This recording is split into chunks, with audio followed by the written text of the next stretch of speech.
على فكرة، مش كل راجل ينفع يتقال عليه راجل. الرجالة أنواع، في منهم اللي يخلي حياتك جنة، وفي اللي يحولها جحيم. في راجل لسانه حلو وكلامه معسول، يوعدك بالجنة ويفرش لك الأرض ورد، بس وقت الجد يطلع كله كلام في كلام. ده الراجل البق. وفي راجل بقى مصلحته قبل أي حد، عايز الدنيا تدور حواليه هو وبس، حتى مراته وعياله آخر اهتماماته. لو ارتاح يبقى الكل لازم يرتاح، لو اتضايق يدي الحق لنفسه، يزعل كل اللي حواليه. هو دايما شايف نفسه رقم واحد. ده الراجل الأناني.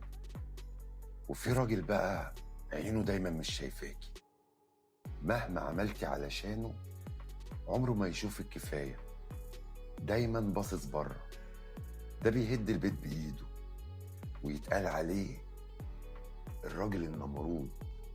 وفي راجل مش بتاع كلام حب ولا رومانسية زايدة، بس لو قالك أنا موجود يبقى فعلا هتلاقيه في ظهرك.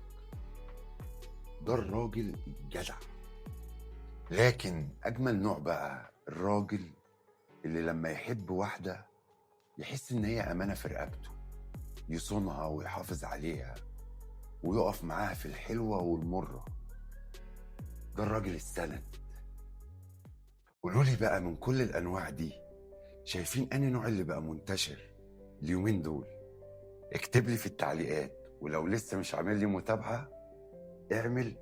أنا قلت لك من أرض الواقع.